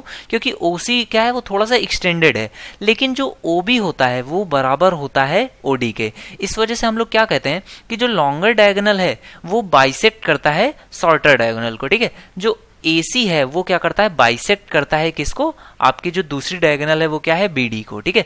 तो AC जो है वो BD को बाइसेक्ट करता है, जबकि BD जो है वो AC को बाइसेक्ट नहीं कर पाता है, ठीक है। तो हम लोगों ने क्या सीखा कि परपेंडिकुलर होता है, दूसरी चीज क्या होती है कि वो बाइसेक्ट करता है, ठीक है। इसके बाद हम लोग क्या पढ़ते थे कि क्या वो एंगल बाइसेक्टर है या नहीं है। तो ये भी चीज आपको पता चल रही होगी कि देखिए ये एंगल्स जो होते हैं बी और डी आपस में तो इक्वल होते हैं, लेकिन क्योंकि यहाँ पर स्ट्रेच कर दिया गया है, जिस वजह से क्या होता है कि ये जो एंगल है ये इसके बराबर नहीं हो सकता। ये एंगल छोटा होगा, ये एंगल बड़ा होगा। लेकिन जो आपके लॉन्गर डायगोनल होती है AC, वो क्या होती है, वो एंगल बाइसेक्टर भी होती है। जो AC होती है वो कैसी होती है, एंगल बाइसेक्टर होती है। इसका मतलब क्या हुआ कि जितना एंगल ये होता है उतना ही एंगल ये भी होगा। तो इससे मुझे क्या क्या पता चल गया, एक तो ये पता चला कि आपस में कैसे इंटरसेक्ट करते हैं, परपेंडिकुलरली इंटरसेक्ट करते हैं। दूसरी बात क्या पता चली, जो लॉन्गर डायगोनल है वो क्या करती है, बाइसेक्ट करती है शॉर्टर डायगोनल को, जबकि शॉर्टर डायगोनल बाइसेक्ट नहीं कर पाती है। उसके बाद हम लोगों को क्या पता चला कि जो लॉन्गर डायगोनल है वो कैसी होती है, एंगल बाइसेक्टर भी होती है, जबकि जो शॉर्टर डायगोनल है वो एंगल बाइसेक्टर नहीं होती है, ठीक है। इसके बाद जो बेसिक कॉन्सेप्ट थे इसमें, देखिए इसमें मिड पॉइंट्स को ऐड करके कॉन्सेप्ट नहीं पूछा जाता है। और इसके बाद इसमें क्या होता है, अगर इसमें आपसे कभी भी इसमें एरिया पूछता है, ठीक है, तो एरिया के लिए इसका फॉर्मूला क्या होता है, एरिया के लिए इसका एक बहुत सरल सा फॉर्मूला होता है, एरिया इसका क्या हो जाता है, half times AC into BD, ठीक है। जैसा आपका फॉर्मूला था आपके रोम्बस के केस में, सेम आपका फॉर्मूला यहाँ पर भी रहता है। दोनों जो डायगोनल्स हैं उनका मल्टीप्लीकेशन अगर हाफ से मैं कर देता हूं तो वो क्या आ जाता है, मुझे वो डायरेक्टली एरिया ऑफ काइट दे देता है, ठीक है। तो एरिया ऑफ काइट कितना हो जाएगा, half times multiplied with AC into BD, ठीक है गाइज। तो गाइज अब हम लोग पढ़ेंगे काइट के बारे में, पतंग के बारे में। देखिए पतंग में और रोम्बस में बहुत ज़्यादा अंतर नहीं होता है। अगर मैं रोम्बस को, जैसा कि अभी हम लोगों ने पढ़ा था, अगर इसको मैं थोड़ा सा टिल्ट कर दूं तो वो कुछ इस तरह से हो जाएगा, और अगर मैं उसको मिड से थोड़ा सा एक्सटेंड कर दूं नीचे की तरफ तो वो कुछ कैसे इक्वली थोड़ा सा नीचे बढ़ जाएगा। अब इसके बाद गाइज हम लोग कुछ इंपॉर्टेंट क्वेश्चंस देखेंगे जो कि इस पे पूछे जा सकते हैं। देखिए ये एक आपका अगर पैरेललोग्राम आपको गिवन हो और उसमें क्या क्वेश्चन बोलता है कि अगर ये आपका कुछ है साइड्स A, B, C और D, ठीक है, तो इसमें क्या है, एक आपकी BD जो है वो क्या है, आपकी डायगोनल है, और C, और यहाँ पर ये पॉइंट कौन सा है, ये मिड पॉइंट है, आपको ये लग नहीं रहा होगा। ये अगर आपका यहाँ CM मिड पॉइंट हो और ऊपर में आपका अगर A यहाँ पर N मिड पॉइंट हो, ठीक है, तो यहाँ पर अगर ये कुछ इस तरह से पैरेलल हैं, CM और AN अगर आपको पैरेलल कट करते हो, देन आपसे पूछा क्या जाता है कि अगर ये पॉइंट P है और ये पॉइंट Q है तो इसकी आपको पूछा जाता है कि PQ की लेंथ क्या होगी, ठीक है। तो देखिए PQ की लेंथ जो होती है उसको आप डायरेक्टली याद रख लिए। PQ की लेंथ आपसे पूछी जाए या फिर आपसे BP की लेंथ पूछी जाए या फिर आपसे DQ की लेंथ पूछी जाए, ये आपस में कैसे होते हैं, इक्वल होते हैं। BP बराबर PQ बराबर DQ, और ये किसके बराबर होते हैं, जो आपकी पूरी जो डायगोनल है उसके 1/3 के बराबर, दैट इज BD/3, ठीक है। तो ये कुछ डायरेक्ट क्वेश्चंस हैं जो कि पूछे जा सकते हैं, उनको भी आप समझ लीजिए। अब देखिए जैसे कि यही क्वेश्चन है, इस केस में क्या है, आपका कोई भी रेक्टेंगल है और अंदर अगर कोई भी पॉइंट O हो, ठीक है, तो ये रेक्टेंगल कुछ इस तरह से है कि ABCD, ठीक है। तो इसमें ये क्वेश्चन देखिए पूछा गया, ये क्वेश्चन है, इसमें क्या पूछा गया था, आपको ये बताना है कि अगर, देखिए दो तरह से क्वेश्चन पूछ सकता है, या तो आपको ये बोलेगा कि ये जो एरिया, अगर मैं कहूँ कि ये एक एरिया है, अगर ये आपका है कुछ 2, 3 और ये 4, ठीक है, कुछ इस तरह से एरिया है, तो एरियाज का जो सम होता है, देखिए फर्स्ट और सेकंड का जो एरिया का जो सम होगा वो किसके बराबर होगा, 3rd + 4th एरिया के, ठीक है। और ये टोटल किसके बराबर हो जाएगा, जो आपका टोटल ये आपका जो एरिया होगा ABCD के उसके हाफ के बराबर, ठीक है। दैट इज अगर ये दोनों जो है वो हाफ एरिया लेंगे और 3 और 4 वो कैसा हाफ एरिया लेंगे। एक तो आपका एरिया पे बेस्ड क्वेश्चन बन सकता है, या फिर इसमें कैसे बन सकता है, मैं कहूँ कि ये जो पॉइंट है ये O पॉइंट है जहां पर इंटरसेक्ट कर रही है, ये O पॉइंट कहीं पर भी हो सकता है, ठीक है। तो उस केस में क्या हो सकता है कि जो AO का स्क्वायर होगा प्लस जो OC का स्क्वायर होगा, ठीक है। दैट इज एक तरफ से आप आए A से तो उसके जस्ट डायगोनली पॉइंट कौन सा होगा आपका C, ठीक है। तो AO का स्क्वायर और OC का स्क्वायर वो बराबर होगा किसके, OB का स्क्वायर प्लस OD के स्क्वायर का, ठीक है। तो ये चीजें आपको पता होनी चाहिए। इसमें ये भी इस पे भी क्वेश्चन पूछ सकता है, हो सकता है आपको 3 की वैल्यू दे दे और चौथे की वैल्यू आपसे पूछ सकता है। तो ये कुछ बेसिक कॉन्सेप्ट्स हैं, इस पे बेस्ड क्वेश्चन पूछे गए हैं, तो उनको आप डायरेक्टली कॉन्सेप्ट को ही समझ लीजिए, ठीक है। इसके बाद गाइज ये जो है ये भी देखिए, यहाँ पे हम लोग पॉलीगन से रिलेटेड कुछ चीजें पढ़ेंगे। तो सबसे पहले पॉलीगन्स में आपको पूछा जाता है कि अगर कोई भी पॉलीगन है तो उसके अगर n साइड्स हो, ठीक है। यहां पर मैंने क्या माना हुआ है कि साइड्स कितनी है n, ठीक है। तो अगर पूछता है कि इंटरनल एंगल्स का सम कितना होगा, सम ऑफ इंटीरियर एंगल्स कितना होगा, तो वो कितना हो जाएगा n-2 टाइम्स 180 डिग्री, ठीक है। ये आपका क्या होता है, इंटरनल एंगल्स का सम। अगर मैं बात करता हूं कि एक ट्राइंगल है तो ट्राइंगल में कितनी भुजाएं होती है, 3, तो 3 - 2 यानी कि 1, तो उसके इंटरनल एंगल्स का सम कितना होता है हमें पता है 180 डिग्री। वो किससे आता है, इसी फॉर्मूले से वो आ जाता है, ठीक है। अब अगर कोई पूछे कि एवरी इंटीरियर एंगल मतलब हर एक एंगल कितना होगा, ये किस केस में पूछेगा, जब आपका जो भी पॉलीगन होगा वो कैसा होगा, रेगुलर पॉलीगन होगा, ठीक है। जब रेगुलर पॉलीगन होगा तो रेगुलर पॉलीगन होने का मतलब क्या होता है कि जितनी साइड्स हैं उससे मैं टोटल इंटीरियर एंगल्स के सम को डिवाइड कर दूं तो वो मुझे हर एक इंटीरियर एंगल की वैल्यू दे देगा। तो उसका फॉर्मूला कितना हो जाता है, n-2 times 180 degree divided by n, ठीक है। इससे मुझे क्या पता चल जाता है कि हर एक प्रत्येक आंतरिक कोण, इंटीरियर एंगल मतलब आंतरिक कोण और सम ऑफ इंटीरियर एंगल आंतरिक कोणों का सम, ठीक है। तो एवरी इंटीरियर एंगल हर एक आंतरिक कोण कितना हो जाएगा, इसको आप n से डिवाइड कर दीजिए। जैसे कि यहां पर अगर मैं ट्राइंगल की बात करूं तो कितनी भुजाएं होती हैं, 3, तो 3 से डिवाइड कर दीजिए तो ये कितना आ जाएगा 60, ठीक है। तो ये आपको पता भी है कि अगर आपका जो आइसोसेलेस ट्राइंगल होता है वो कितना होता है, 60 डिग्री उसके कोण होते हैं, ठीक है। सॉरी, इक्विलेटरल जो ट्रायंगल होता है उसमें हर एक कोण कितना होता है, 60 डिग्री होता है, ठीक है। इसके बाद आपसे पूछा जाता है कि सम ऑफ ऑल एक्सटीरियर एंगल्स, ठीक है। ये ऑल इंटीरियर एंगल्स है, इसके बाद ये क्या है, ऑल एक्सटीरियर एंगल्स। तो ऑल एक्सटीरियर एंगल्स का सम हमेशा कितना होता है, 360 डिग्री, ठीक है। इररिस्पेक्टिव ऑफ उसमें कितनी साइड्स हैं, हर एक जो एक्सटीरियर एंगल्स होता है उसका सम कितना होता है, 360 डिग्री। तो अगर कभी कोई पूछे कि हर एक एक्सटीरियर एंगल कितना होगा, तो मैं बात ट्रायंगल की कर रहा हूं तो उसी को करता हूं। देखिए, अगर मैं साइड्स को एक्सपेंड कर दूं, थोड़ा थोड़ा सा स्ट्रेच कर देता हूं, तो ये मुझे क्या मिल जाता है, ये एक्सटीरियर एंगल्स मुझे मिल जाएंगे यहाँ पर। तो एक्सटीरियर एंगल्स का सम देखिए कितना होगा। मैं बात करता हूं अगर इक्विलेटरल ट्रायंगल मान लो तो ये कितना होगा, 60 डिग्री, ये कितना होगा 60 डिग्री, और ये टोटल कितना होगा 60 डिग्री। तो इसका एक्सटीरियर एंगल देखिए कितना आ जाएगा 120, ये भी 120 और ये भी कितना आ जाएगा 120 डिग्री, ठीक है। तो देखिए बाहर टोटल सम कितना आ गया 360 डिग्री। अब अगर पूछा जाए एवरी एक्सटीरियर एंगल तो मैं क्या करूंगा, 3 से इसको डिवाइड कर दूंगा। अगर बात मैं करूं n साइड्स हो तो क्या हो जाएगा 360 बाई n, ठीक है। तो इसका आंसर आपका कितना आ जाएगा कि हर एक एक्सटीरियर एंगल कितना होगा 360/n, ठीक है गाइस। तो ये तो हम लोगों ने सीखा है। इस पे बेस्ड अगर आपसे पूछा जाए कि आपसे एंगल्स पूछा जाए पॉलीगन्स के, या फिर आपसे एक्सटीरियर इंटीरियर एक एक का एंगल अगर पूछा जाए, इसमें एक और जो क्वेश्चन पूछा जाता है वो क्या पूछा जाता है कि नंबर ऑफ डायगोनल्स कितने होंगे, ठीक है। नंबर ऑफ डायगोनल्स का भी एक फॉर्मूला आपसे अक्सर पूछा जाता है। लेकिन नंबर ऑफ डायगोनल्स के लिए डायरेक्ट फॉर्मूला क्या होता है, आपको याद रखना है n-3/2। अब देखिए n-3 को आप कैसे याद रखेंगे, देखिए ट्राइंगल में कोई भी डायगोनल नहीं होता है, इस चीज को आप समझ लीजिए। ट्राइंगल में आपका कोई भी डायगोनल नहीं होता है, दैट इज अगर n की वैल्यू आप 3 रख देंगे तो ये कितना हो जाएगा 0, ठीक है। तो आप इसको ऐसे याद रखिएगा, 3 पे आपका क्योंकि 0 होता है इसलिए आपको वैल्यू क्या रखनी, n-3, अब उसके बाद मल्टीप्लाइड विथ n और हाफ कर देना इसका, ठीक है। तो अगर आपसे कोई पूछे कि एक जो स्क्वायर होता है या फिर एक जो भी क्वाड्रिलेटरल होता है उसमें कितने आपके डायगोनल्स हो सकते हैं, तो यहाँ पे आप कितने रख देंगे, n के लिए कितने रख देंगे 4, तो 4-3 यानी कि 1 मल्टीप्लाइड विथ 4/2, तो ये कितना कट गया 2 आ गया। तो इसका मतलब क्या होगा, नंबर ऑफ डायगोनल्स आपके क्वाड्रिलेटरल में कितने होते हैं, 2 होते हैं, जो कि आप अभी तक यहीं पर सीख रहे थे, ठीक है। इसके बाद हम लोग इसमें कुछ और चीजें पढ़ लेते हैं। देखिए आपसे इसमें इसके बाद जो पॉलीगन्स, जो 2 इंपॉर्टेंट पॉलीगन्स होते हैं वो क्या क्या होते हैं, एक तो आपका हेक्सागन जो होता है जो कि बहुत ही इंपॉर्टेंट होता है। हेक्सागन देखिए समझ लीजिए, हेक्सागन जो होता है वो आपके 6 इक्विलेटरल ट्रायंगल से ही मिलकर बनता है, ठीक है। मैं अगर किन्हीं 2 साइड्स को मिला दूं और उसके सेंटर से उसको ऐड कर दूं, सेंटर से उसको मिला दूं, तो ये जो आपके बनते हैं, ये देखिए ये 6 इक्विलेटरल ट्रायंगल बन गए, 1 2 3 4 5 और 6, ठीक है।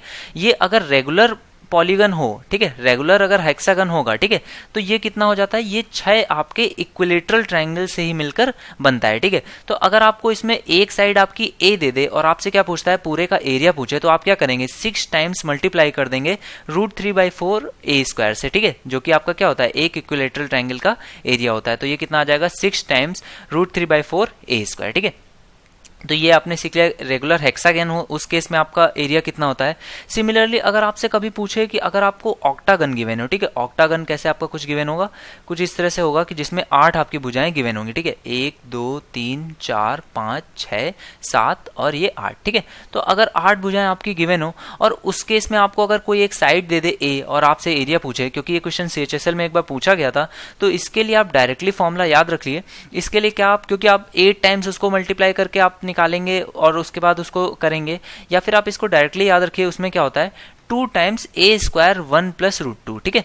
देखिए यहां पर आपका इक्विलेटरल ट्रायंगल 8 नहीं बनेंगे, ठीक है। अगर 8 इक्विलेटरल ट्रायंगल बन रहे होते तब तो आपका आंसर ये आता कि 8 यहां पर होता 6 की जगह पर, लेकिन यहां पर देखिए इसका आंसर कितना आ रहा है, 2 times A square multiplied with 1 + √2, ठीक है। ये दोनों ही जो फॉर्मुलाज हैं ये आपके कब किस केस में, रेगुलर पॉलीगन के केस में, ठीक है। अगर रेगुलर हेक्सागन है और उससे आपका एरिया पूछा जा रहा है तो वो कितना हो जाएगा, इसको आप मल्टीप्लाई करके सॉल्व कर सकते हैं। ये कितना आ जाएगा, ये 2 से कट जाएगा तो 3/2 3√3/2 ए स्क्वायर, ठीक है। ये आपका हो जाएगा रेगुलर हेक्सागन का। और अगर रेगुलर ऑक्टागन या फिर 8 भुजाओं वाले आपका बहुभुज हो और उसमें आपका पूछे कि इसका एरिया कितना होगा, तो वो कितना होता है 2a स्क्वायर ब्रैकेट में 1 + √2, ठीक है। ये कुछ फॉर्मुलाज हैं, आप इनको याद रखिए। इसके बाद इसमें जो लास्ट कॉन्सेप्ट बचता है उसको भी समझ लीजिए। देखिए आपको कुछ स्टार टाइप की आकृति आपको दे देता है और आपसे इसमें क्या पूछता है, सम ऑफ इंटरनल एंगल्स क्या होगा, ठीक है। सम ऑफ इंटरनल एंगल्स अगर इसके पूछा जाए तो इसके लिए जो फॉर्मूला होता है वो क्या होता है, n-4 मल्टीप्लाइड विथ 180, ठीक है। तो यहाँ पर n क्या है, n आपको देखना है कि कितने इसमें पॉइंट्स हैं, ठीक है। देखिए यहाँ पर 1 पॉइंट, 2 पॉइंट, 3 4 5 और 6, यानी कि आपको देखना है कितनी नोकें हैं या फिर ये कितने भुजाओं वाला आपका ये स्टार है, ठीक है। तो स्टार के केस में अगर आपसे पूछा गया तो देखिए यहाँ पे आपने गिन लिया 6 स्टार हैं, 6 भुजाएं हैं इसकी, सॉरी, ठीक है, 6 पॉइंट्स हैं। तो यहाँ पर 6 की वैल्यू रख दूंगा तो ये 6 - 4 यानी कि 2, तो इसके इंटरनल एंगल्स का सम कितना आ जाएगा, 360 डिग्री, ठीक है। इसके बाद अगर इसी तरह से अगर मेरे से इसमें कुछ इस तरह से पूछे कि ये देखिए यहाँ पर ये 5 स्टार, ठीक है, 5 नोके हो गए, इसमें 5 भुजाएं हैं, तो इस केस में अगर इंटरनल एंगल्स का सम पूछेगा तो कितना हो जाएगा, 5 - 4 मल्टीप्लाइड विद 180, ठीक है। तो ये कितना आ जाएगा आपका, इसके इंटरनल एंगल्स का सम जो होगा वो कितना होगा, 180 डिग्री होगा। इसी तरह से अगर आपसे इसमें इससे और ज्यादा भुजाएं होंगी तब भी आप इसको डायरेक्टली इस फॉर्मूले का यूज करके इंटरनल एंगल्स का सम निकाल सकते हैं, ठीक है गाइज। तो आज के लेक्चर में इतना ही, नेक्स्ट लेक्चर में मिलेंगे कुछ और कॉन्सेप्ट के साथ। Thank you for watching guys.